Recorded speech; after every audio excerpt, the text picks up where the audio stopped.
Apa syarat masuk kerajaan sorga? Apakah benar Matius 5 ayat 20 syarat masuk kerajaan sorga? Kapan ya? Kapan kerajaan sorga? Kapan mulai kerajaan sorga? Siapa saja yang sudah masuk kerajaan sorga? Waduh. Ya. Silakan. Syarat masuk surga adalah percaya kepada Yesus, menerima Yesus sebagai juru selamat dan Tuhan saudara. Itu syarat untuk masuk kerajaan surga. Kalau ditanya kapan mulai kerajaan surga, ya kerajaan surga sudah ada dari dulu. Ya. Sudah ada dari kekekalan. Kalau Allahnya berdiam di surga, ya sudah otomatis surganya itu jauh dari masa kini, itu sudah ada, ya. Lalu kalau ditanya siapa saja yang sudah masuk surga, ya orang-orang yang sudah percaya Yesus, yang sudah mati. Walaupun ada juga yang naik ke surga hidup-hidup seperti Elia dan juga Henok. Tapi semua orang yang percaya kepada Yesus itu sudah masuk ke dalam kerajaan surga.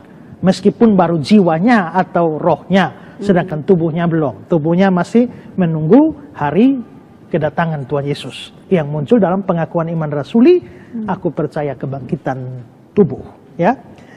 Nah, kalau memang syaratnya itu adalah percaya Yesus, bagaimana dengan Matius 5 ayat 20?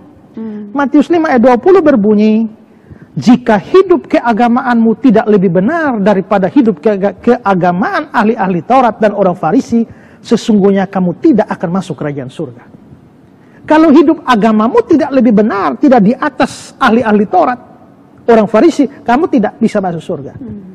Seolah-olah itu menunjukkan bahwa kita harus berbuat baik, lebih daripada ahli Taurat. Lebih daripada orang Farisi, baru kita bisa masuk surga. Tidak, bukan begitu maksudnya. Kita hidup keagamaanmu harus lebih daripada ahli Taurat dan orang Farisi, baru kamu masuk kerajaan surga. Kalau begitu kita mesti tahu dulu hidup keagamaan ahli Taurat itu bagaimana. Supaya kita bisa lihat kita harus di atas mereka itu dalam pengertian seperti apa. Nah, saya mau berikan beberapa ciri dari hidup keagamaan para ahli Taurat. Sebenarnya hidup keagamaan ini kalau terjemahan sebenarnya itu adalah dari bahasa Yunani dikaiosune. Dan dikaiosune itu lebih tepat diterjemahkan kebenaran. Makanya Alkitab bahasa Inggris rata-rata menerjemahkan sebagai righteousness, kebenaran. Maka jikalau kebenaranmu tidak lebih benar daripada kebenaran ahli-ahli Taurat dan orang Farisi, kamu tidak masuk kerajaan surga. Kalau begitu kita lihat bagaimana sih sebenarnya hidup keagamaan atau kebenarannya ahli-ahli Taurat dan orang Farisi. Pertama, mereka itu taat, sangat taat, tapi ketaatannya sifatnya lahiriah.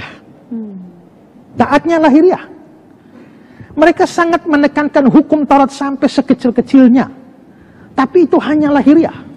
Kalau kita membaca misalnya dalam Matius 5 ayat 21-28, kita melihat bahwa Yesus menyalahkan penafsiran para ahli-ahli Taurat. Makanya dikatakan begini, kamu telah mendengar firman begini, tapi aku berkata padamu.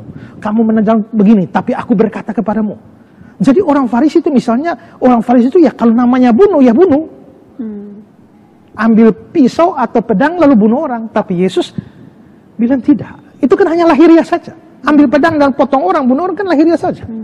Tapi Yesus menekankan ada yang lebih daripada itu, yaitu kebenaran batiniah. Kamu mungkin tidak ambil pedang untuk potong orang, tapi kalau kamu membenci saudaramu, kamu membunuh. Berarti Yesus memberikan sebuah penafsiran yang lebih bersifat batiniah ketimbang lahiriah. Pada waktu itu mereka berpikir ya berzina ya hubungan seks.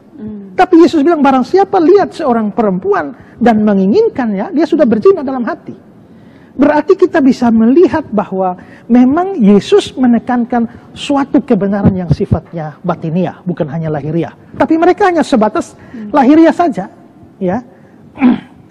Nah, karena itulah maka orang-orang atau ahli-ahli Taurat itu mereka suka memamerkan ketaatan mereka yang sifatnya lahiriah, dan itulah yang Yesus anggap sebagai kemunafikan. Secara lahiriah mereka taat, mereka tidak bunuh orang, mereka tidak tembak orang, tapi hatinya benci orang. Itu sama juga dengan membunuh. Maka kalau kamu tidak tembak orang, tidak bunuh orang, tapi kamu benci orang, kamu munafik. Ya. Karena itu Tuhan Yesus bilang, kebenaranmu harus melampaui kebenaran ahli Taurat dan orang Farisi. Maksudnya apa? Kamu tidak boleh taat hanya lahiriah, tapi ketaatanmu itu harus merupakan ketaatan yang juga dari hati. Jadi hati yang taat, bukan hanya aspek fisiknya, lahiriahnya saja. Jadi kalau ahli Taurat itu hanya lahiriah, kita harus lebih, yaitu ketaatan yang lahir dari hati atau dari batin kita, ya. Nah, kedua, hidup keagamaan atau kebenaran dari para ahli Taurat dan orang Farisi itu adalah mereka bukan hanya punya ketaatan lahiriah, tapi punya kepercayaan pada hal-hal lahiriah. Kepercayaan pada hal-hal lahiriah ini misalnya berhubungan dengan darah mereka sebagai orang Yahudi. Karena mereka orang Yahudi, mereka bangsa pilihan Allah. Jadi mereka berpikir bahwa karena kita ini orang Yahudi, orang Israel, kita bangsa pilihan Allah, maka kita pasti selamat. Ya, dan itu kelihatannya kebanggaan mereka bahwa mereka bisa jadi orang Yahudi atau orang Israel. Mereka bangga dengan itu. Jadi membanggakan suatu kepercayaan yang sifatnya lahiriah. Itu muncul di dalam kebanggaan yang kita lihat pada Paulus pada waktu Paulus belum bertobat.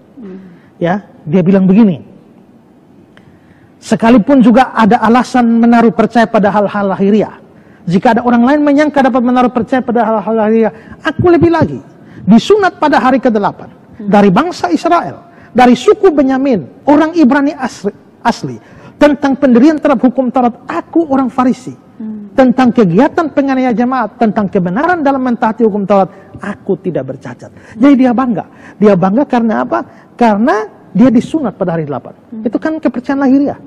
Dia dari Israel, dari suku Benyamin, orang Ibrani asli, bukan blasteran.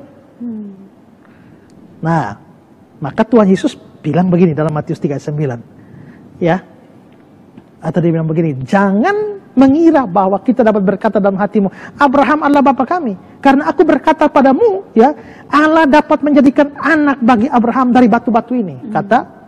Bukan kata Yesus, kata Yohanes Pembaptis. Ya. Lalu dalam Yohanes 8 ayat 39-40, jawab mereka kepadanya pada Yesus, Bapa kami ialah Abraham. Kata Yesus pada mereka, jikalau sekiranya kamu anak Abraham, tentu kamu mengerjakan pekerjaan yang dikerjakan oleh Abraham. Tapi yang kamu kerjakan ialah berusaha membunuh aku. Seorang mengatakan kebenaran padamu, yaitu kebenaran yang kudengar dari Allah. Pekerjaan demikian tidak dikerjakan oleh Abraham. Jadi mereka punya kepercayaan lahiriah, merasa bahwa diri safe, diri aman, hanya karena mereka orang Yahudi. Itu kepercayaan lahiriah. Tuhan Yesus bilang, kebenaranmu harus melampaui kebenaran para ahli Taurat. Artinya, kita tidak boleh mendasarkan keyakinan keselamatan kita pada saya orang Kristen, saya sudah dibaptis, saya sudah tabisidi, saya sudah rajin ke gereja. Itu namanya saudara menaruh kepercayaan pada hal-hal yang bersifat lahiriah. Tidak. Kebenaranmu harus melampaui kebenaran ahli-ahli Taurat.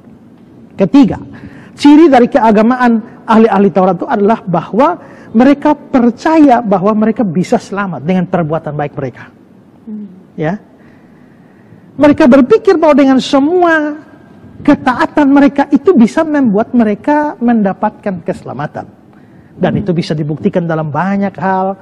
Saudara bisa membaca dalam Roma 9 ayat 30 sampai dengan pasal 10 ayat 3, itu adalah keyakinan bahwa mereka akan selamat melalui perbuatan-perbuatan mereka yang nampak dalam tulisan Paulus. Kebenaranmu harus melampaui kebenaran ahli Taurat. Artinya apa? Kalau ahli Taurat menyandarkan keselamatannya pada perbuatan baik, kamu harus lebih daripada itu. Bukan pada perbuatan baik, tapi pada iman dalam Kristus Yesus. Ya, jadi akhirnya untuk masuk dalam kerajaan surga, kita harus mempunyai kebenaran yang di atas ahli Taurat. Dan kebenaran di atas ahli Taurat adalah kebenaran karena iman, bukan karena perbuatan. Karena itulah, maka jangan mengandalkan perbuatan baikmu untuk selamat. Jangan andalkan amal salehmu untuk kamu selamat. Kalau kamu andalkan amal salehmu untuk selamat, boleh, asal kamu jangan punya dosa. Begitu kamu punya dosa satu, kamu lewat masuk neraka. Siapa yang bisa taat tanpa dosa sama sekali? Tidak ada. Karena itulah, maka kebenaran kita adalah kebenaran berdasarkan iman. Itulah kebenaran yang melampaui dikayosune kebenaran dari ahli-ahli Taurat dan orang Farisi. Ya.